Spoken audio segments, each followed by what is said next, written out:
Welcome to the Nürburgring in the TCR. Today we're going to be rocking the Audi for this race. It's a single lap short race, all or nothing in this one go.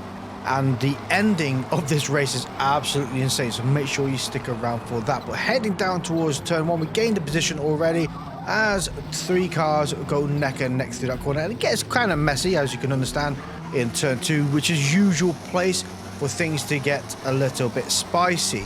Coming out of the side, Bose in the far can to our left has zero spatial awareness and understanding that if there's a car to the right, by constantly going right isn't the way forward, but get absolutely pinned by the Mercedes on the left hand side, who decides that after pinning they need to go and build some sandcastles in the gravel pit on the left hand side. All is not lost though, we are only down to position 8, trying to get past the far can to our left, who's just swinging it about, trying to be either defensive or not. Well, I guess they like the side of the door, not too sure what that was about, but overtaking the MG, who did cause quite a lot of the carnage in turn 2, came out in one piece. They're rocking a 1.8 second penalty already in this race, and position 1 is rocking 1.2. Now, York Oxmall, yeah, you try and say that and not laugh.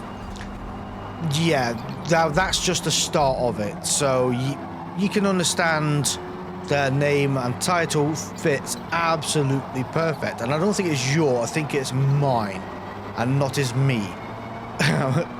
Anyway, to be fair though, I gotta give credit where credit's due. They do handle that Lavore really well, and you get to see that as the race progresses. But with Oxmall having a 0.3 second penalty, that is absolutely ideal. What is not ideal is forgetting that a corner is up ahead flash because you're too busy thinking about the name behind the stall, laughing about it. Yeah, honestly, the simple little things that destroy a man's mind is absolutely unreal. And if you can relate, hit that like button down below, because it is true. It really is simple little things. Now, King Raz in the MG right up behind us, 1.8 second penalty. Coming down here, barreling it. Well, you can understand things can get a little bit messy, especially this corner coming up, because many people forget that braking is quite optimal. But in today's race, it all worked out. Even the cars behind managed to discover the brake pedal and nobody went into the wall. So credit where credit's due. That's probably one of very few races that actually happens. Now the trio of cars up in front are quite heavily battling. But a Monk in position 1's long gone. Not too sure what happened to Barney, but Barney should be around somewhere. I'm going to give the Lavore a little bit of play here. And, well, now your understanding of my Oxmall in that situation just could have absolutely destroyed us. So, yeah, kind of looked into a gap and I expected it to be close. So, overtaking them is going to be on an opportunist-based situation or an encouraged-based situation. Encouragement by, you know, planting your car in the right place for them to hit your car and go off gardening. But, talking about gardening, there goes Barney. Not too sure what that was about, whether the Lavore pushed them a little bit wide, they wasn't too happy about it, or they tried recovering the car and lost control. Either way, Barney is now off with the crowd of people, and we have another quitter there. Some name Mason the Man has quit the race. Giving the Lavore a little bit of a speed boost, hopefully they might make a mess up. That wasn't to be the case. We have a bit of pressure from the car behind, a fart can nonetheless, rocking a 0.8 second penalty. Podium is just ahead. I can see position 3, position 4, ourselves 5 and 6 behind. We have to be careful, the car behind is that little bit quicker, but this Audi will shine towards the end of this race.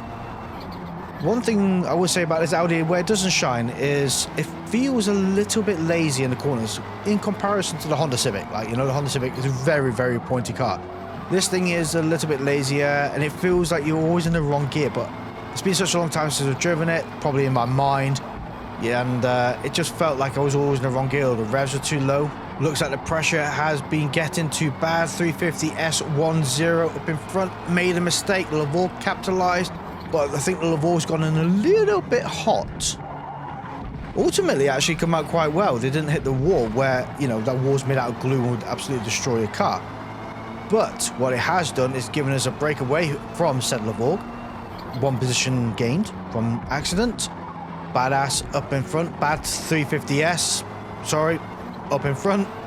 and a fart cam behind, applying pressure. Not the quickest coming out of that corner, but we can absolutely nail this next corner here. We are going to be in for a shout of a great run up the hill, and that's what we need. Hopefully the car behind will make a mistake, or the car in front will make a mistake. We can capitalize upon that, but this corner is very easy to touch any of the curbs. The last thing you want to do is bounce off any of the curbs, destroy your momentum. Look at that, how we come out of the corner, miles away from the fart cam behind and reeling in bad 350 S10 up in front.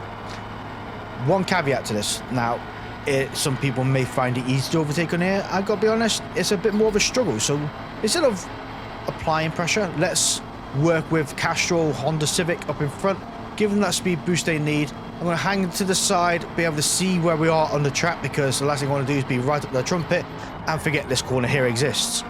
Been there, done that, not doing it again. It's easier to back out and wait for a more safer part of the track to overtake. Obviously a different camera view has different easements, but we're in this one for today. Coming down to second gear around the corner, still kind of nicely behind the Honda Civic. Not far enough away that they can leave us behind, but not close enough that I think I'm applying pressure to them. Although a bit of pressure would be nice, what I would rather is me and bad 350 S10 up in front to get away from the fart cam behind us. So a bit of tactical planning is going on here. EMIG08, I'm not going to read all that out, in position 1 is 8 seconds away. Yeah, that is a unique name. It's like the fella sleeping on a numpad of the keyboard, but each to their own. Right up behind bad 30 up in front, we're actually making quite sensible gains. Now I've chosen to go for medium tyres for this race. I didn't think softs would last. They may well have done, but considering we had the first part of the race, whether it was the right choice or not, you know, we're on a track and that's what matters. I think softs would have made it to a degree. Would have been sketchy in the final few corners of the lap, but yeah, they would have more than likely made it, to be fair. I just wanted to be a bit more secure. I think we're applying a little bit of pressure to bad 350 up in front. I could see them braking a bit more heavily in corners, being a bit probably worried about our actions as well and not wanting to be punted off track, which is totally understandable considering what they saw with the Lavorg. What is working in our favour though is the fart cam behind us is 1.8 seconds away. Now I'm going to try and go for a move in a moment. I think going on the outside here and forgetting the turn is probably not the optimal move. That's absolutely destroyed our pace. Oh dear, because that podium position is now 1.9 getting to 2 seconds to 2.1 seconds away. The podium is weaving off into the distance and not good. Not good whatsoever. And I don't even have a penalty I can fall back on. Less than ideal. But if we can nail these few sections here, make sure we don't make a mistake, get a great run out of the final corner before the long straight, and that's where it's going to really count. If we can nail that final corner, we might be in for a chance here, guys. Let me know what you think down below. 2 seconds away from the Honda Civic up in front. We're in the Audi. The Audi is a quick car on a run. 1.7 seconds away right now at the start of the straight. Climbing down to 1.6, we had an insane exit from that final corner. But there's going to come to a point where this car tops out. And I think it's about 154 miles per hour. 152, 3, 4. And we start climbing the hill. But we're now 1.3 seconds away from the car up in front. 1.2. We're slowly bringing them in. Come on, Honda. Come on. Give us some of that slipstream. When you get to 0.8 seconds, we will still be able to start whiffing onto that. There it is. Bringing them in. 159 as we peak there. Sending it up the hill we go. Right up behind them. Brake, brake, brake. Really, really chancing it there. Come on, they had a terrible exit from that corner. Come on, Audi. Show us what you've got. Up to the left. They haven't defended. Oh dear, and they've collided with us to try and destroy momentum, but it wasn't to be the way. We crossed that line in position 3. What a finish. That was absolutely insane.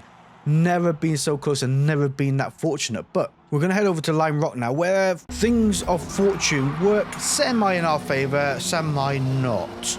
By that I mean we have contact with another vehicle, and I don't believe it was deliberate, but it was very destructive. to a point.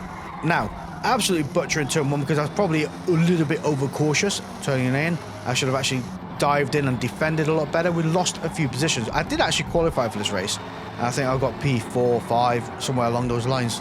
But yeah, we're now down to position 6. Lewis C in the Ford Focus, quick fit livery up in front. A couple of cars battling up ahead, a nice little trio. All we need is to break off of this Ford Focus and get past them as they look for a move in what I would call a spicy corner to look for a move. Ultimately, that didn't pay off in their favor. Now we're right behind Micro God up in front. Who is an Astra? What a car that is. There's an Ashtray in front of that. And I think position 1 is actually in an Ashtray as well. Correct me if I'm wrong, but they're that far away, I can't really tell. I think that's a fart can. Yeah, different shape. Absolute terrible choice by them, but each their own, of course. You know, I can't really criticize all too much. We've used it once or twice, and it has done us proud. Now, catching up to Micro God. It's going to be quite awkward to overtake at this track, and there's really only one place, unless a mistake has been made, that you can overtake, and that is on the straight for the start and finish line, because you get so much momentum, and then as long as you can nail it to the right hand side, you're guaranteed turn 1. But it really is, you got to have the great exit from this corner here, carry all that momentum through. Hopefully they don't swing back over to the right side, and you, like we are now, running with this beautiful amount of momentum. Just got to hope that your brakes carry you through as well, as we're up the inside a little bit spicy, a little bit sorry there, buddy, and I didn't mean to hit you. And I think it was a comings together rather than a deliberate act. So do you know what? I'm going to back out. I'm going to try again. We have 11 laps in this race. There's plenty of time for things to work in our favor. That is the plan. But as in all great plans, we're coming to the end of lap 4. Not much has changed. So do you know what? I have another idea. I am going to give a speed boost to Micro God and let them battle with Dantman up in front. There we go. Give them that little bit of momentum and let them battle it out together, because, you know, one of them is either going to overtake or they're both going to lose. And either way, it's a win situation for somebody. That's all I can say. Now, here's our situation. Side by side with Dantman. Not the ideal place to be on this corner, but setting ourselves up for the next one. We're going to be up the inside of this corner here. A little bit of contact. They're sticking to us. Get off the car. Get off the car. Yeah, I'm not too sure if that was deliberate or not. Let me know what you guys think down below. But it seems to be that they couldn't break away from the car. And the problem we have, and I know people call it Forza glue, but if you're lifting the rear of a car whilst you're going to right-hand turn, and you're from the left-hand side pushing the rear of the car, you're reducing my ability to turn right in a car that you're forcing it to go a different way. Not ideal.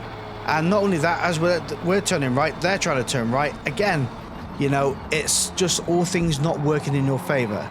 Now, you know me, guys, I'm not a person to think that it was a deliberate act, but you can certainly see the frustration in it. And I was kind of going to look for another move here. I was going to go for this position again, and they defended it very well. I would say that well that they closed that door just at the right time. No well, a little bit of contact, but it was only a bumper rub. And it's a kind of TCR defensive move that I think are really, really good. You know, you didn't maneuver the car in any way or any shape or form, but it was a defensive move nonetheless. A tad a little bit late, but it's TCR. But we do cross the finish line in position 5. What a race that was. Not only that, when we hit the wall, what a recovery. We only lost 1 position and we're not too far behind Dantman from all of that. I mean, yeah, amazing recovery. Thank you all for watching. See you all next time. Goodbye.